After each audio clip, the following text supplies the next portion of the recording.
아멘. 여러분 잘 오셨습니다. 오늘 성령 강림절인데 성령의 바람이 세차게 불어와서 저와 여러분 모두가 성령의 지배를 받고 성령의 이끌림을 따라 승리의 삶을 살 수 있기를 주님의 이름으로 축복합니다. 지금 우리나라 모든 매스컴을 이렇게 들어보면 뉴스 시간마다 나오는 것이 백신을 확보하고 백신을 맞아야 된다. 그래서 또 많은 분들이 백신에 대해서 두려운 생각을 가지고 있고 또 부작용을 생각해서 맞지 못하는 분도 있습니다. 저도 예약을 했습니다. 6월 11일 날 맞기로 했습니다. 저는 우리 성도들이 다 맞기를 바랍니다. 다 우리가 예방접종을 맞고 빨리 마스크 벗고 예배드리는 그날이 오기를 소망합니다. 너무 걱정하지 마시고 믿고 하시면 좋겠습니다. 지금 우리 한국교회가 코로나로 인해서 성도들이 많이 흩어졌습니다. 빨리 코로나가 물러가고 우리 모두가 한자리에 모여서 예배드리는 그날이 오기를 소망합니다.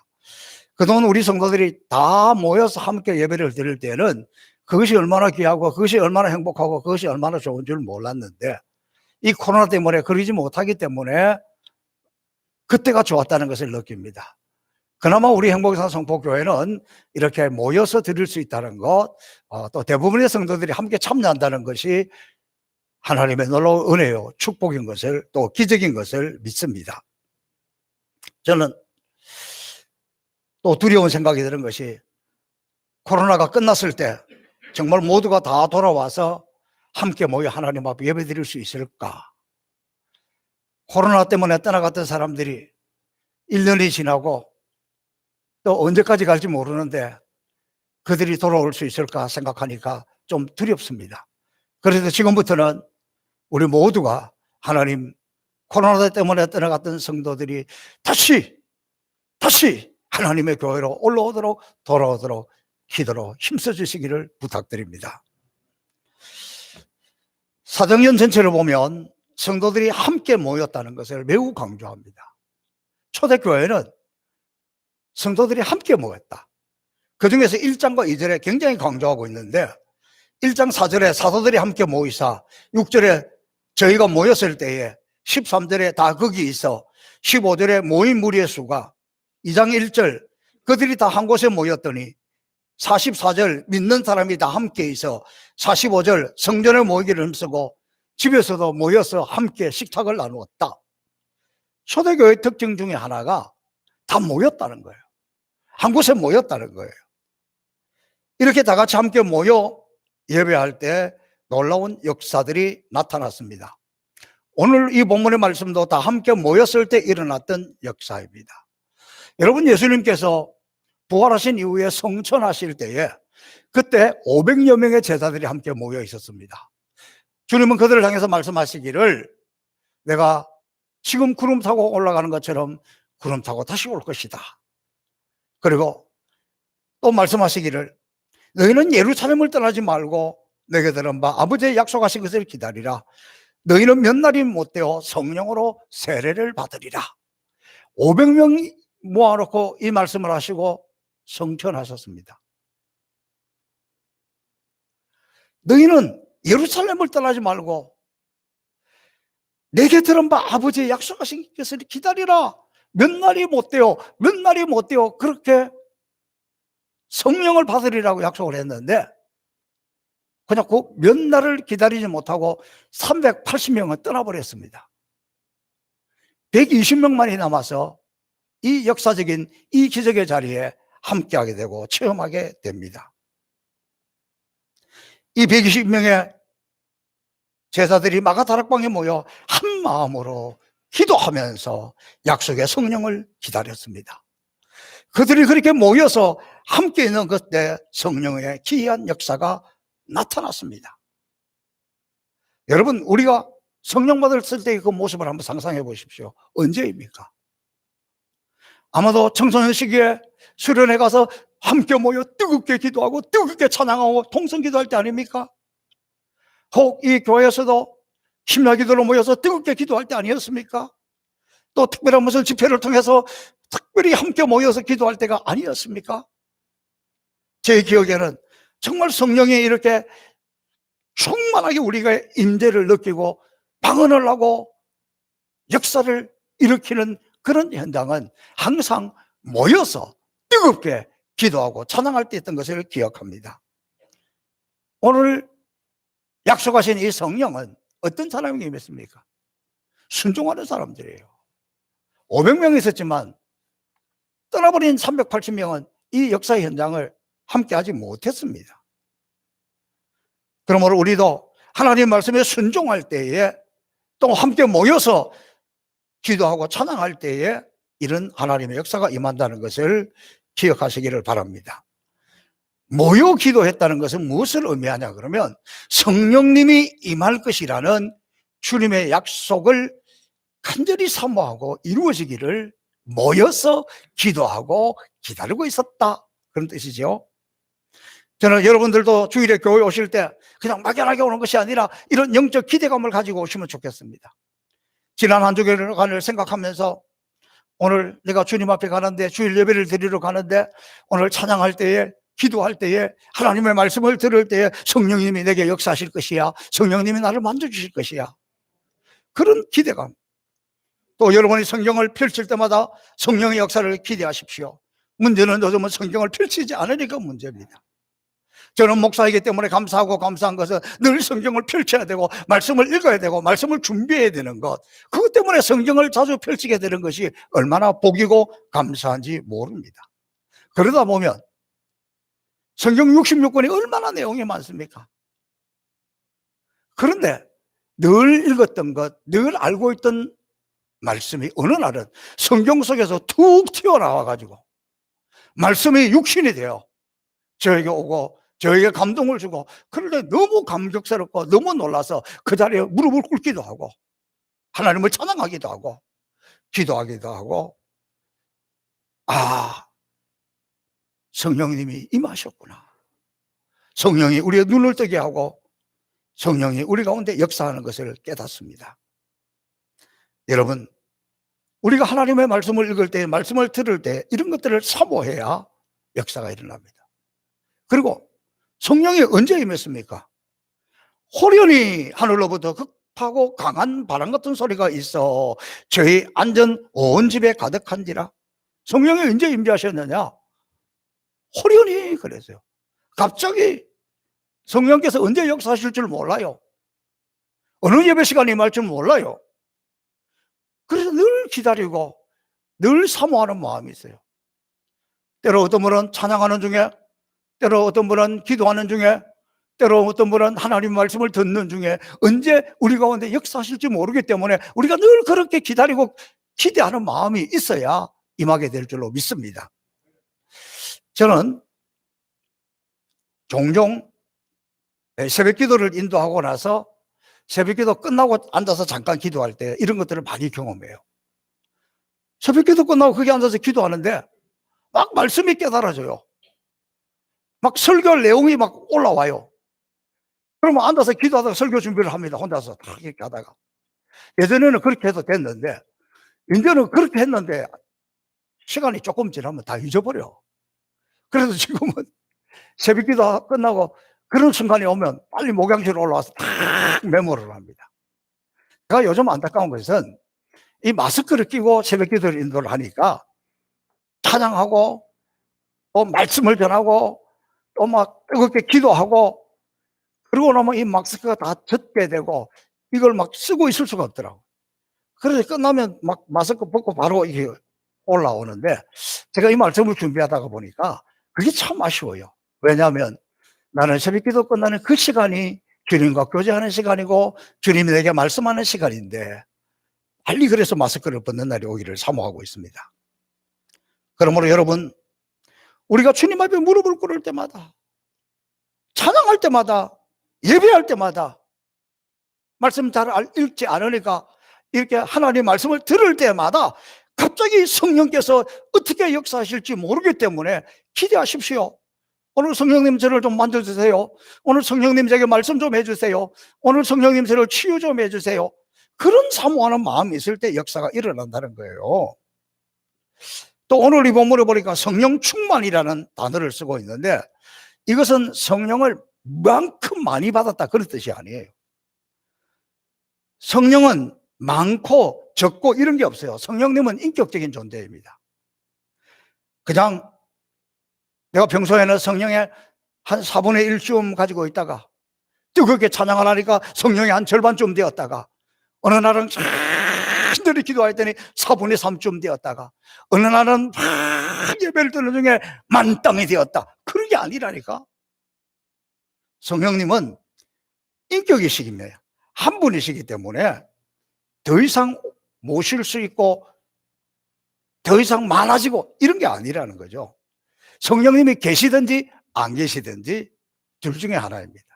틀림없는 것은 여러분이 오늘 이 예배 자리에 와서 하나님을 아버지라 부르는 자는 성령의 역사가 아니고는 일어날 수가 없습니다. 여러분이 자연스럽게 기도하고 자연스럽게 찬양하고 하나님 앞에 예배 드려진다는 것은 성령의 역사가 아니고는 이루어질 수 없는 일입니다. 그러므로 오늘 여러분에게 이미 성령이 임했다는 것을 믿으시기를 축복합니다. 자, 성령 충만이라는 것은 그럼 무슨 말이냐? 성령님이 나를 더 많이 지배한다는 거예요. 처음 교회에 나오게 되었을 때는 저 목사님 설교가 뭐 성령이 어쩌고 저쩌고 하는데 하나도 모르겠어요. 아직 성령의 역사가 임하지 않았을 때예요. 성령의 역사가 조금 임하기 시작하면 예배 시간에는 성령님을 사모하고 성령님이 나를 좀 지배하는 것 같은데 세상으로 나가면은 또 전혀 달라져요. 성령이고 뭐고 없어져 버려요.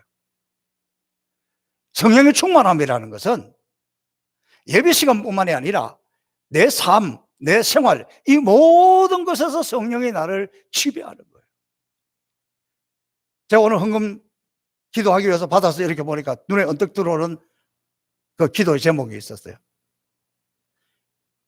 새로운 직장을 주셔서 감사합니다. 감사한 겁니다. 또 하나 보니까 모내기를 무사히 잘 끝내게 해서 감사합니다. 감사한 겁니다. 드리더라고요. 저는 이런 분들이 그들의 삶의 자리에서 성령의 지배를 인정하고 성령의 이끌리심을 확신하였기 때문에 그렇게 한다는 것입니다. 성령이란, 성령 충만이란 뭐 이 컵에 요만큼 절반 정도 있었는데 어느 날 갑자기 채워지는 그런 것이 아니라 성령께서 우리의 머리끝부터 발끝까지 지배하시는 것, 성령이 생각나게 하시고 성령이 말하게 하심을 따라 말하고, 저는 이 부분이 너무 중요하다고 생각해요. 오늘 우리 예수 믿는 사람들이 너무 함부로 말해요. 생각 없이 말해요. 그러나 성령의 충만함을 받으면 성령이 나에게 말하게 하심을 따라 말하는 거예요. 성령이 이끄시는 대로 행동하고 성령의 임재를 느끼고 전적으로 성령을 의지하는 것, 그것이 성령 충만입니다. 성령 충만의 결과 초대교회에서는 방언이라는 이상한 현상으로 나타났습니다. 오늘 사제를 보니까 저희가 다 성령의 충만함을 받고 성령이 말하게 하심을 따라 각각 다른 언어, 다른 방언들로 말하기 시작했다. 여기서 다른 언어, 다른 방언, 사람이 주관하는 것이 아니라 이것은 성령이 주관하는 것이라는 것을 알 수 있습니다. 그래서 여기서 말하는 오늘 이 본문에도 나오는 다른 방언이라는 것은 우리가 흔히 은사로 받아서 샬라샬라 방언하는 그 은사가 아니고 다른 나라 말이라는 거예요. 그러니까 이 말이 무슨 말이냐 그러면 이때 당시에 적어도 16개의 나라, 16개의 다른 언어를 쓰는 사람들이 이곳 한 곳에 모였는데 제자들에게 성령의 충만함이 임하니까 그 제자는 갈릴리 방언으로 이야기를 하고 갈릴리 말로 이야기를 하라 듣는데 본도에서 온 사람도 소아시아에 온 사람도 다른 나라에서 온 사람들은 자동으로 통역이 되어서 자기들의 말로 알아듣게 되었다. 그러면서 이들이 놀랍게 이게 도대체 무슨 일이야? 아니 저렇게 말하는 저 사람들이 갈릴리의 촌뜨기들이 아니야? 갈릴리 사람들이 아니냐? 어떻게 갈릴리 무식한 어부들이었는데 저 사람들이 이렇게 유창하게 영어로 독일어로 불어로 막 다른 나라 말로 이렇게 말할 수 있을까? 너무 놀라운 거예요. 이게 초대교회에 일어났던 역사입니다. 저는 이 본문을 보면서 이런 생각이 들더라고요. 요즘 우리나라의 칠순 지난 할머니 배우 윤여정이라는 배우가 미나리라는 영화를 통해서 전 세계에 알려지고 큰 상을 받게 되었습니다. 그것도 놀라운 일이지만 저에게 더 놀라운 일은, 아니 저 할머니가 영어로 막 인터뷰를 하고 자기 나름대로 영어를 말하더라고. 소위 말하면 정통 영어는 아니지만 나름대로 영어를 하는 모습을 보면서, 와, 저 할매도 하는데 나는 왜 못할까? 내가 좀 영어 공부를 좀 더 해야 되겠다. 그래서 나도 좀 했으면 좋겠다, 이런 마음이 들더라고. 그런데 갈릴리 무식한 촌뜨기들이 어떻게 저렇게 이야기를 할까? 어떻게 각각 언어로 저렇게 말을 할 수 있을까? 그게 놀란 거예요.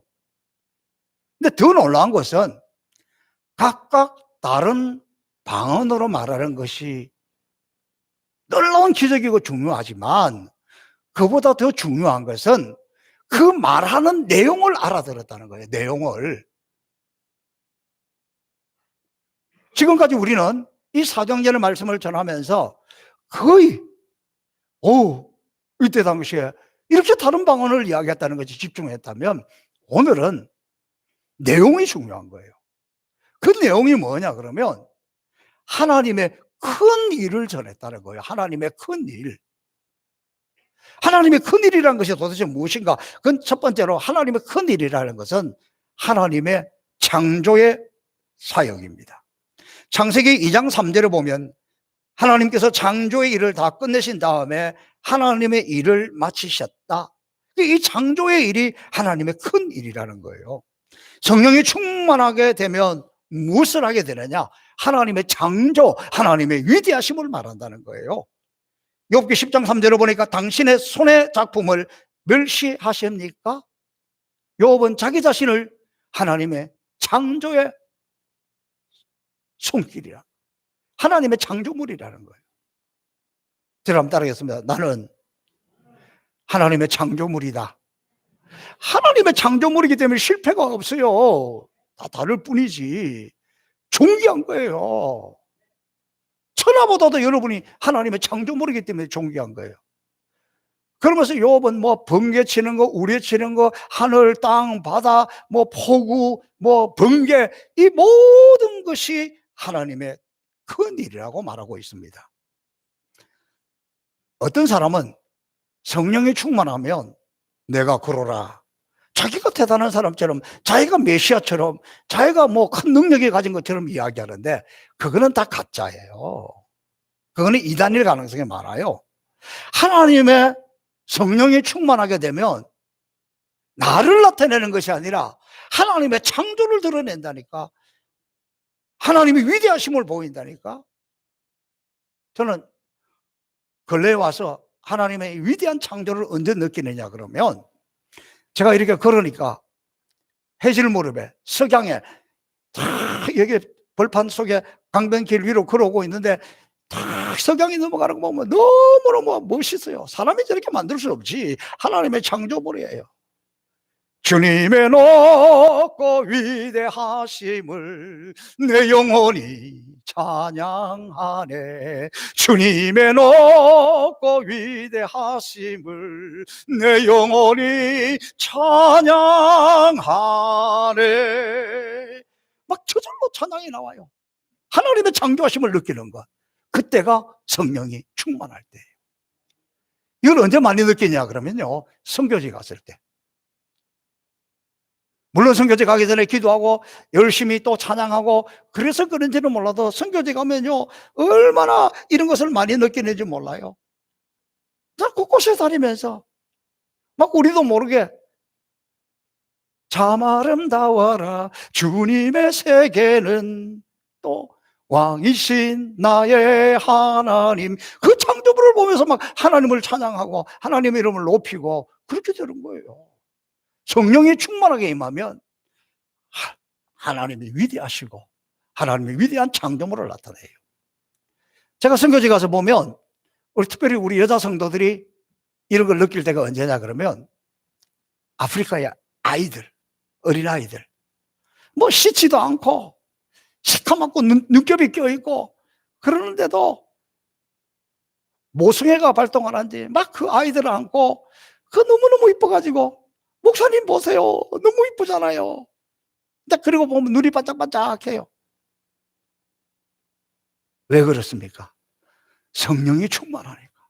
더러운 것도 지저분한 것도 눈곱도 보이지 않고 그 속에 그 눈빛 속에서 하나님을 보는 거예요. 주님의 사랑을 보는 거예요. 이게 성령이 충만할 때 나타나는 역사입니다. 그 다음에 성령이 임할 때 하나님의 큰일이란 뭐냐? 하나님의 섭리를 깨닫는 것입니다. 여러분, 우리도 모르는 사이에 하나님께서 역사를 주관하시고 인류를 주관하시고 우리의 가정과 우리의 사업장 이 모든 것을 움직이고 계십니다. 성령 충만한 사람은 하나님의 큰 손이 그의 삶 속에서 역사하시는 것을 보고 경험하고 하나님을 인정하고 찬양하고 삽니다.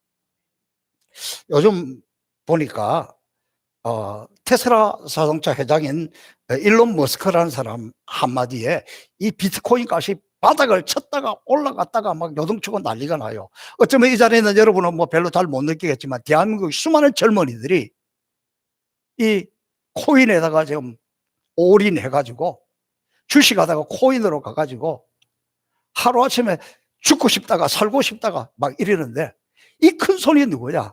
일론 머스크라는 사람이에요. 근데 이게 몇 번 하다 보니까 꼭 사기꾼 같아. 또 어젠가 오늘인가 또 띄웠는데 이제 올라갈지 안 올라갈지 몰라요. 이런 걸 큰 손이라 그래요. 이 큰 손이 움직이는 것에 따라 말 한마디에 따라 이렇게 크게 요동치는 세상인데 이거는 아무것도 아니에요. 하나님이 큰 손인 것을 아십니까? 하나님의 손이 움직이는 대로, 하나님의 마음이 가는 대로, 하나님의 내 배후에서 움직이는 것, 하나님의 내 배후에서 움직이면 얼마나 위대한 일들이 생기겠습니까? 얼마나 놀라운 일들이 생기겠습니까? 이것을 우리는 하나님의 섭리라고 하는 거예요. 저는 때때로 우리 성도들이 자기 사업을 소개할 때 아유 제가 하는 게 아니에요. 제가 뭘 안다고요. 이거 다 하나님이 하시는 거예요. 하나님이 하시니까 이렇게까지 되는 거지 뭐 제가 한다고 되겠습니까? 그는 그 사업장에서 하나님의 섭리를 느낄 때 하나님은 그 사업장을 책임지시고 잘 이끌으실 줄로 믿습니다. 여러분, 세계적인 한센병의 권위자인 폴 브랜드 박사라는 분이 있는데 이분은 한센병에 대해서 평생 연구한 유명한 학자입니다. 인도에서 20년 동안 한센병 환자를 돌보았고 미국에서 30년 동안 돌보았고 50년의 그 치유를 했습니다. 근데 이분이 미국에 있을 때 어느 날 영국으로 출장을 가는데 비행기를 타고 또 그곳에 내려서 영국에 여기 갔다가 저기 갔다가 기차를 타고 왔다 갔다 하고 이제 피곤하게 일정을 마치고 호텔로 들어갔습니다. 호텔에 들어가서 그가 옷을 벗고 쉬려고 하는데 구부려서 양말을 벗으려고 하니까 이 한쪽 발이 감각이 없는 것 같아요. 그러니까 이 사람은 한센병의 전문가니까 자기도 모르게 이게 뭐지? 느낄 거잖아요. 그리고 바늘을 꺼내가지고 발목 복숭아뼈 밑에 탁 쑤셔보니까 감각이 없어요. 이게 뭐지?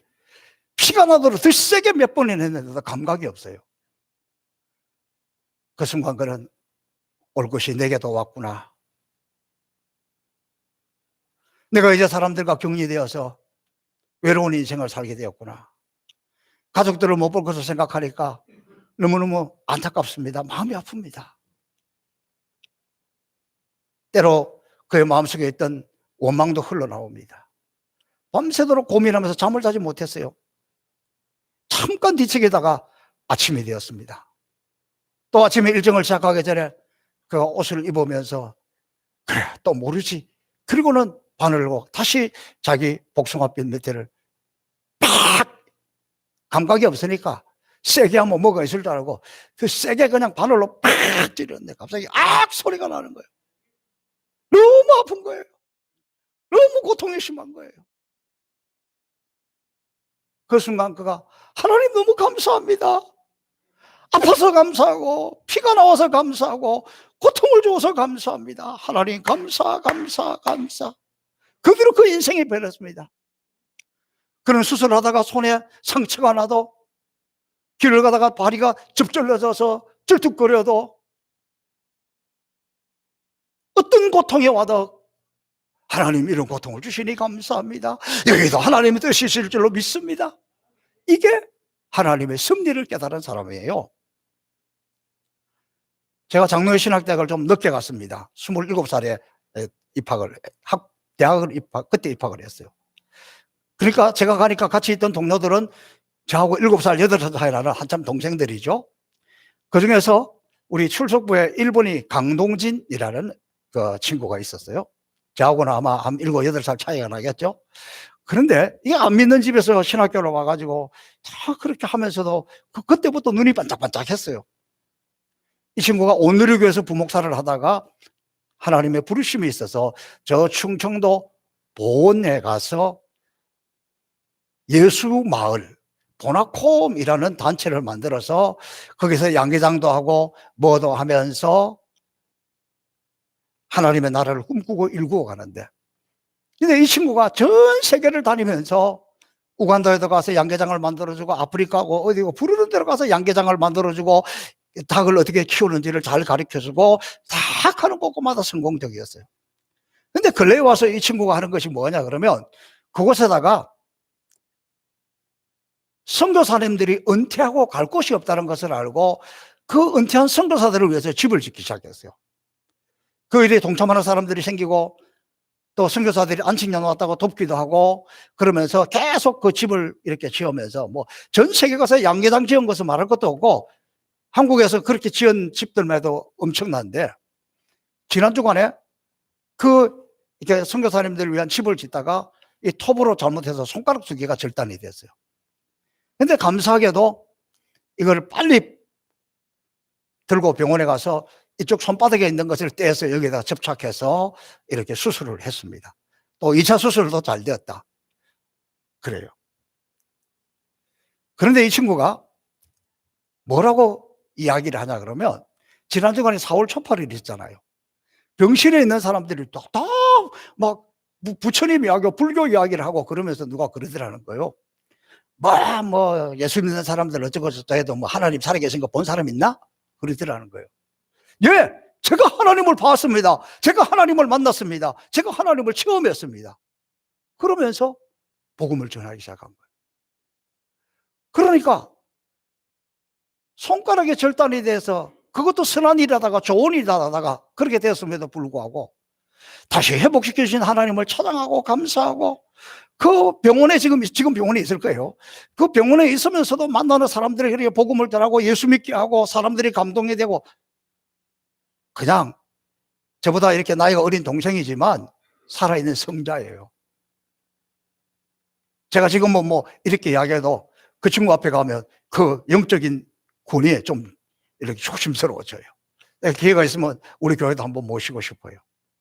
그러니까 손가락에 절단된 가운데서도 하나님의 섭리를 느끼는 거예요. 하나님이 이것을 통해서 또 이 병원에서 예수님 모르는 사람에게 복음을 전하게 하는구나. 떨어져서 끝날 줄 알았는데 또 이렇게 수술해서 붙여주시는구나.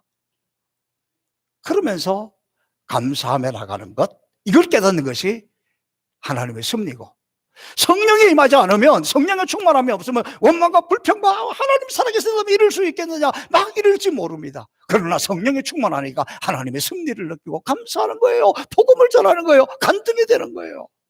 이것이 하나님의 섭리인데, 저와 여러분 성령이 충만하여 저와 여러분의 인생에 있어서 이렇게 하나님의 섭리를 날마다 느끼며 살아갈 수 있기를 주님의 이름으로 축복합니다. 또 하나 마지막으로, 성령이 임할 때 나타나는 하나님의 큰 일은 기적들입니다.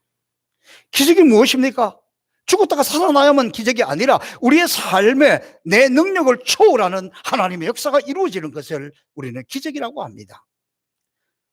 성령의 역사를 통해 나의 한계를 초월하는 일이 내 삶 속에서 지금 나타나고 있습니까? 하나님의 예배를 통해서 나타나십니다. 오늘도 이렇게 하나님 말씀을 듣는 중에, 설교 말씀을 듣는 중에 여러분의 질병이 여러분도 모르게 치유되는 은혜가 있기를 축복합니다. 그걸 기적이라고 합니다. 또한 우리가 찬양하고 기도 속에 오늘 이 예배 속에 성령이 우리 가운데 임하면 몇십 년 동안 나를 힘들게 나를 묶고 있던 한이 풀어지기도 합니다. 여러분에게 그런 역사가 나타나기를 축복합니다. 저는 지금도 종종 예배를 마치고 성도들이 저에게 와서 이런 고백을 합니다. 아, 목사님, 제가 요즘 너무 어깨가 아파가지고 교회 들어올 때 너무 힘들었는데, 고통스러웠는데, 예배를 드리는 중에 상하게 평안해졌다고, 통증이 사라졌다고. 할렐루야. 이것이 하나님의 기적이죠. 오늘 우리는 이런 기적들을 수없이 많이 체험하고 있어요. 그런데 기적을 체험해도 성령이 임하면 그걸 아는데 성령이 임하지 않으면 모르는 거예요. 그래서 기적도 못 느끼는 거예요. 성령 역사는 체험한 사람들만 압니다. 체험해야 알지. 제가 지난주에 체험이 없는 세대들에 대해서 안타까운 마음으로 했잖아요. 왜냐하면 이걸 체험해야 하니까. 2000년 전 오순절에 방언으로 나타났지만 그것은 기적입니다. 근데 오늘날 많은 사람들이 그것은 그때 한번 일어났던 기적이다. 오늘날 그것을 기대하면 안 된다. 그렇게 이야기합니다. 그러나 저는 그렇지 않습니다. 하나님은 지금도 살아계십니다. 예수님은 지금도 우리 가운데 역사하십니다. 성령님 우리 가운데 지금도 역사하십니다. 지금도 이와 같은 똑같은 역사가 있어요. 제 아이들을 보면 공부를 썩 잘한 것도 아니에요. 유학을 갔다 온 것도 아니에요. 영어 학원을 한 번도 다니지도 않았습니다. 그런데 영어로 설교하고 영어로 통역하고 영어로 말하고, 다른 사람들은 제가 이렇게 이야기하면 안 믿어요. 투자를 많이 했겠지. 여러분은 봤잖아요. 오늘 일부 예배 시간에 같이 예배를 들으니까 그래서 다시 하나님 역사를 이야기하니까 저를 꼭 안고 이렇게 나가더라고요. 그런데 어떻게 영어로 꿈을 꾸고 영어 단어가 그냥 생각이 나고 자연스럽게 통역도 하고 직업이 영어를 가리키는 거예요. 이것이 하나님의 기적이 아닙니까? 누가 저에게 물어보면 저는 방언은사 받았다 그래요. 사도행전 2장에 나타나는 방언은사가 정확하게 나는 우리 자녀들에게 나타나는 것을 보고 체험합니다. 또 이야기하면 성령이 임하지 않은 사람들, 목사님이 또 자기 새끼들 자랑한다. 아이고 주여, 내게도 주소서, 우리 자녀에게도 주소서. 그래야 맞지. 하나님이 2000년 전에 행했던 것을 지금 행하는 것을 보면서도 그런 시기심으로 보고 그런 마음으로 하면 임하지 않아요. 사모하게. 하나님, 우리 목사님 자녀들에게 그 은사를 주었고 그 은혜를 주었는데 우리 애들한테도 좀 주세요. 주여 믿습니다. 그래야 임하지. 제가 지금 자랑하고 있어요. 무엇을 자랑하고 있느냐? 하나님을 자랑하는 거예요. 성령님을 자랑하는 거예요. 성령님이 우리 가운데 임하시면 그렇게 된다니까. 그러니까 그것은 2000년 전에 일어났던 것이 지금 이 순간에 우리 가운데도 그렇게 일어나고 있다는 거예요. 사랑하는 성도 여러분, 오늘 우리는 성령 강림절을 맞이하면서 성경은 성경이고 현실은 현실이다. 그런 믿음이 없는 사람에게 무슨 성령의 역사가 나타나겠습니까? 2000년 전에 역사가 나타났다면 지금 역사가 나타나지 않을 이유가 어디에 있습니까? 2000년 전에 살아계신 역사하신 하나님이 지금은 죽었습니까? 예수 그리스도의 보혈의 피가 능력이 사라졌습니까? 성령이 지금은 움직이지 않습니까? 아닙니다. 오늘 다시 한번 우리는 성령 강림절을 맞이해서 2000년 전에 역사하셨던 그 성령의 역사가, 그 방언의 역사가 우리 행복의성 성포교회 목사님 자녀들에게 나타나고 있구나. 그러면 우리 자녀들에게도 나타날 가능성이 더 많겠네?